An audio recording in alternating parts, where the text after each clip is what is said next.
Good afternoon, everyone. Thank you for attending my talk today. In this talk, I will cover topics related to threat intelligence and cybercrimes. I will also discuss the utilization of machine learning for better threat intelligence. But first, let me introduce myself. My name is Mariam Nouh. I am an assistant professor at King Abdulaziz City for Science and Technology, and I'm the co-director of the Center for Complex Engineering Systems at CAXT and MIT. I'm also a member of Hemaya group. For those who are not familiar with Hemaya, Hemaya is a nonprofit organization dedicated to serving the information security community in Saudi Arabia. It consists of 6 specialized sub-communities with over 500 members who specializes in different domains in cybersecurity. Feel free to visit the website and follow us on Twitter on Hemaya Group.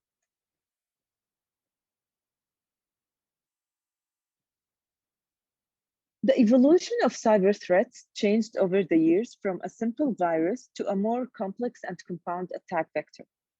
In particular, the virus that changed the modern-day cybercrime is the Morris worm, which was launched in 1980. It was one of the first computer worms distributed via the internet and the first to gain significant mainstream media attention. It also resulted in the first felony conviction in the US under the Computer Fraud and Abuse Act. As the years goes by, new types of threat and attacks were introduced. Trojan horses, phishing attack, denial of service, all the way to those that target human elements such as social engineering. They also evolved to ransomware and cyber warfare. Nowadays, we have a wide attack surface and the complexity of attacks significantly increased.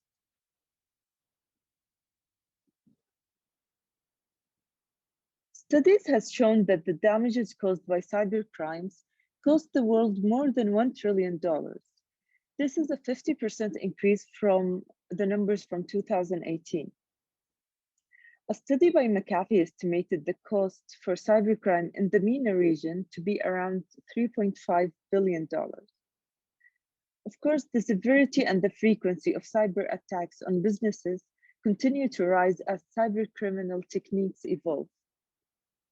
As we have seen during the pandemic with the shift to working from home and remote environments, this has also widened the attack surface and increased the available threats.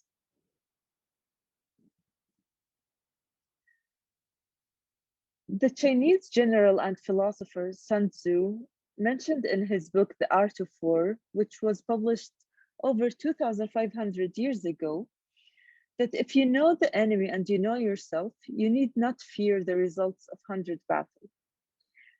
If we think about applying this advice to the cyber world nowadays, it is not enough to focus only on knowing yourself, your network, and your assets. But to better defend yourself, you need to widen your scope and focus on the enemy or the threat actors. So if we look at the two sides of the coin, the enemy, i.e. the threat actor, and the self or the organization, what are the key elements to understand to better protect yourself and win the battles? From the enemy point of view, there are 5 elements that we need to understand about the threat actor. The first is the motive. What kind of motive they have?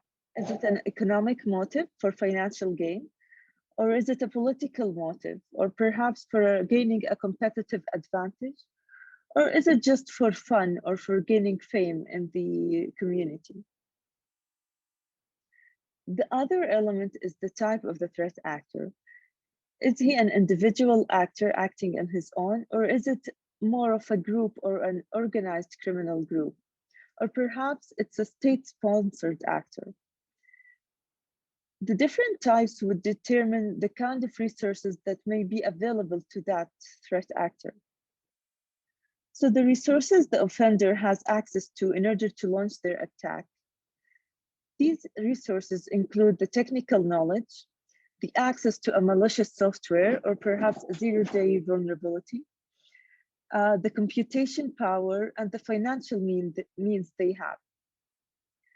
This brings us to the MO, the modus operandi. So the description of the methods used by the threat actors and how they commit the attack. For example, was it through a certain phishing campaign that led to a malware infection? What type of malware have been used? Or what vulnerabilities were exploited and what tools they used to do that? Identifying the methods used to carry the attack will aid the security analyst to better understand how to protect and defend their assets. If we look at the flip side from the organization or from the self side, you need to understand yourself very well. You need to know what are the critical assets that you own. You need to prioritize it and identify how to protect your crown jewels, being the processes, the technology, or the people. Also, it's important to understand your industry and the other industries that may affect or pose a threat to you. Access vectors. What kind of access vector the attacker would use to gain access to you, being a physical access or a digital access or even a human access through social engineering. And finally, what sort of advantage or gain the threat actor will have by attacking you. Understanding these elements will help you better defend yourself. Now, before we look at the types of threat intelligence, let's first understand the intelligence lifecycle process. There are 6 steps for the intelligence cycle. The first is the direction step, where the planning happens. Here you prioritize what to protect and identify what are the questions that you want to answer and plan the best course of action to be followed.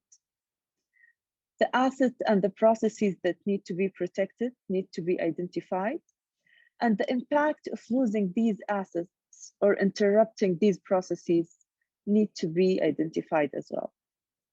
The next step is the collection step. This deals with the gathering of information to address the most important intelligence requirements. Information gathering can occur through a variety of means. For example, pulling metadata and logs from your internal network or security devices. The data collection will be a combination of raw data, such as the malware signature or leaked credential, and as well the finished information or intelligence reports that are gained from cybersecurity experts and vendors. I'll talk more about the different sources for threat intelligence in the coming slides. The next step is the processing step, where the heterogeneous data is reformed into a common format for future analysis.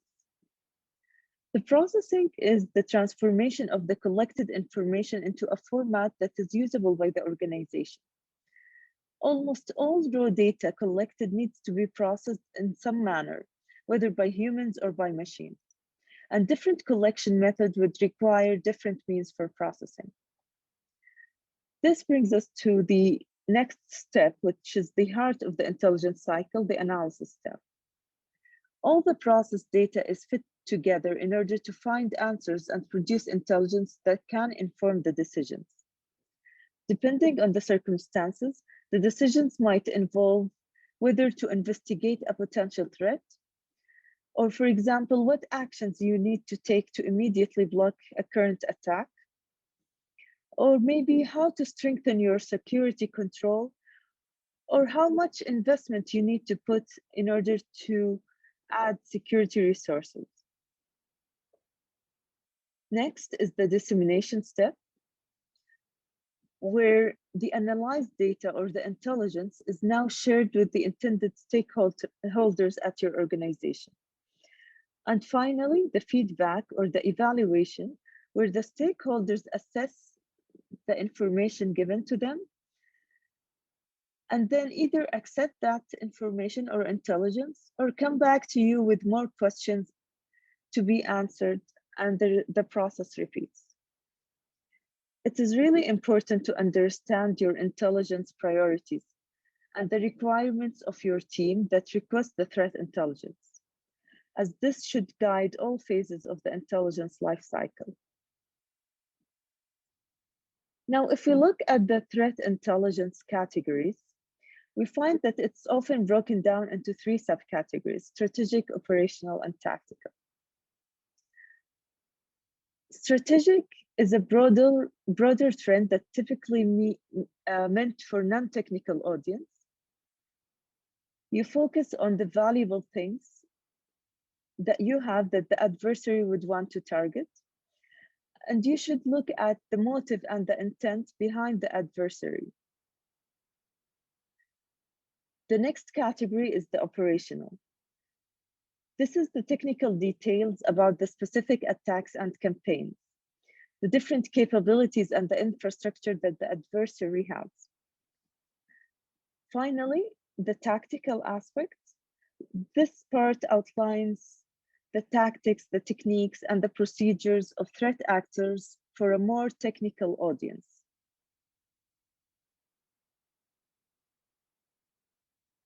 Now, if we look at the different threat intelligence sources, technical sources, for example, might include rules created based on what you see in your network, data from your IPS, from your IDS sources, also from incident response.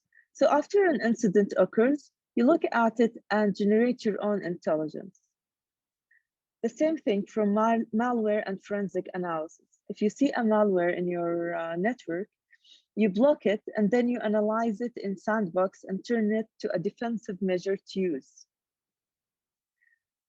Other than the technical sources, other sources which are equally important is the open source intelligence and the human intelligence.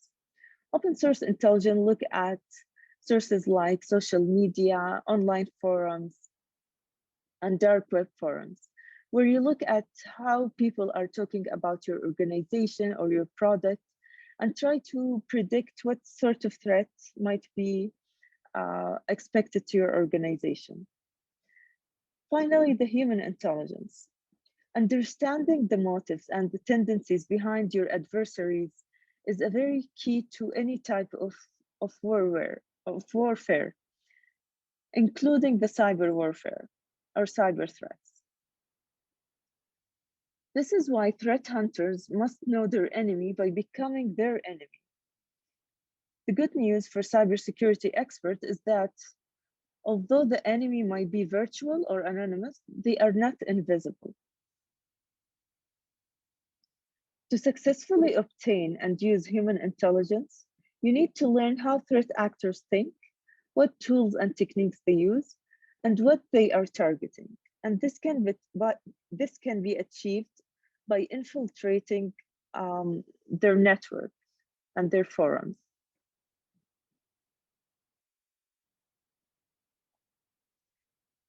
There are different types of cyber harm that can happen to any organization or any entity under attack.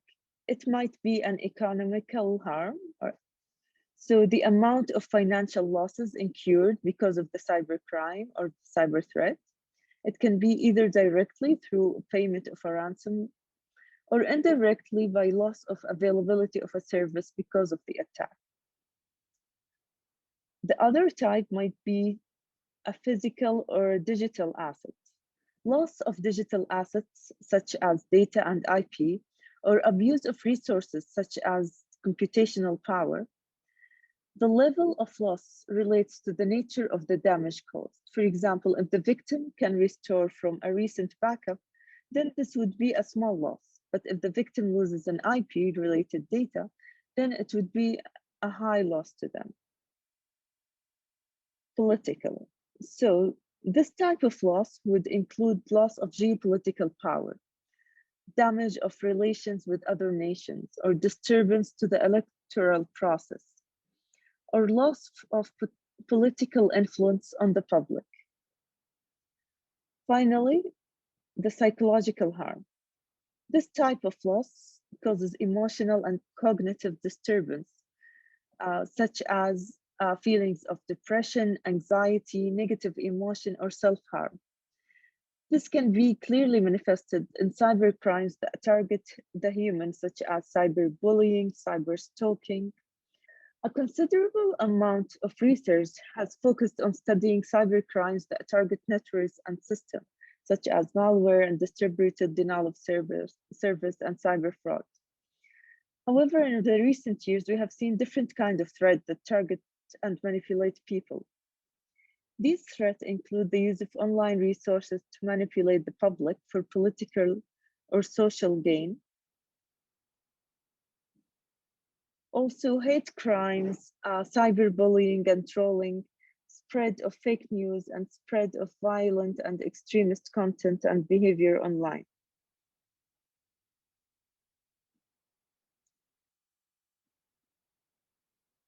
So they usually say that we are falling behind in the fight against cybercrime and cyber threats. Why is that? Cyber criminals have access to advanced technical abilities. Even if they lack the technical knowledge, they can purchase it through dark web services through what is called crime as a service. Similarly, there is the attribution problem, where cyber crimes tend to have less investigation leads, and it's difficult to actually attribute specific attacks due to the different techniques that cyber criminals use to hide their footprint. The globalization aspect of the cyber crimes. Unlike traditional crimes, where it is bound by a specific crime scene, cyber crimes are borderless in nature and cross jurisdiction in many cases, which makes investigating it a bit more challenging. Finally, the multitude of data that is introduced by the digital aspects increases the challenge of actually processing and investigating the different cyber footprints or digital footprints. Navigating through all these sources of data effectively requires automation to be comprehensive. The combination of data points from these different types of sources effectively requires automation to form the most robust picture possible. Artificial intelligence and machine learning are critical to effective threat intelligence in two major ways. To cope with the overwhelming data volume coming from multiple sources, and to ensure the freshness of that data. Processing information at this scale for real-time decision-making is impossible without the advanced automation software. Studies have shown that it would take almost 9,000 data analysts that work for 8-hour shifts, 5 days a week, for 52 weeks per year to process the same amount of security event data that machine analytics can process each year.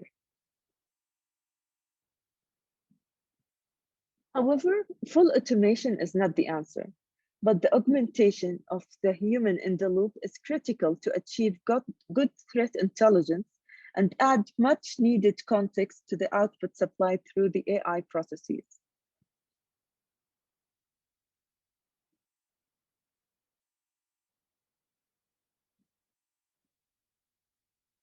The machine intelligence will help process and analyze the heterogeneous threat data sources, and the human intelligence will guide the process by adding the context to the results. This will help us achieve actionable, contextualized threat intelligence that is more capable of properly protecting your organization. However, full automation is not the answer, but the augmentation of human in the loop is critical to achieve good threat intelligence and add the much needed context to the output supplied through the AI processes. Machine intelligence will help process and analyze the heterogeneous threat data sources, and the human intelligence will guide the process by adding context to the results.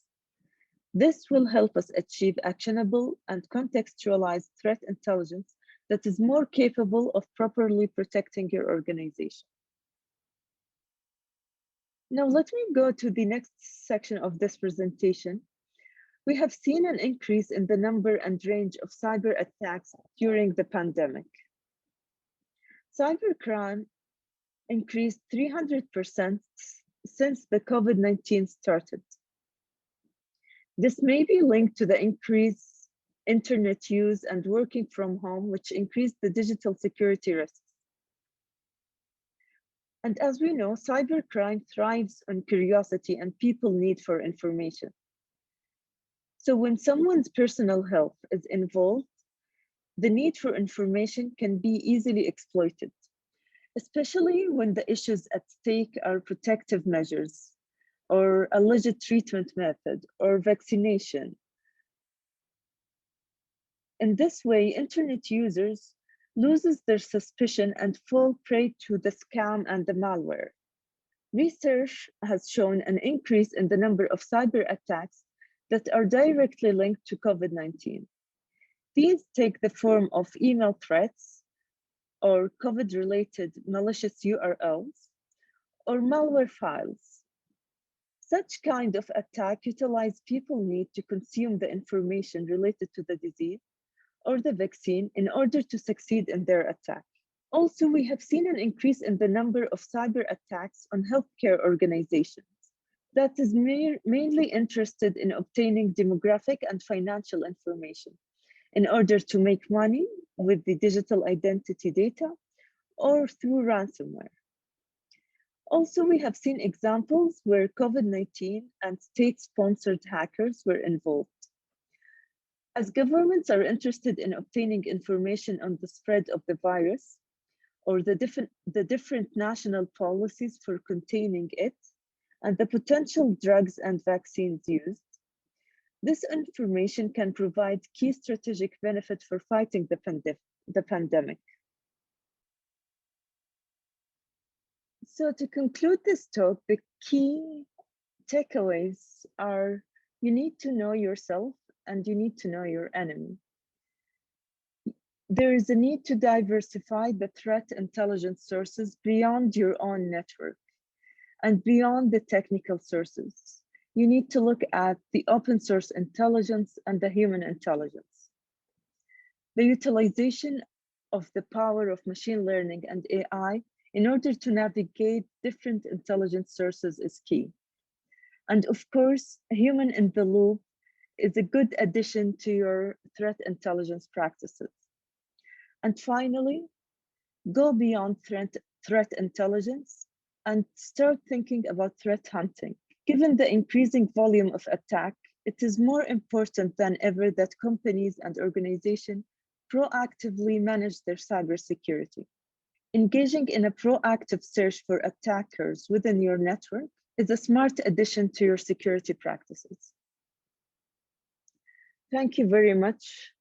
Feel free to send me any questions you have and contact me over Twitter or through my email. Have a good day.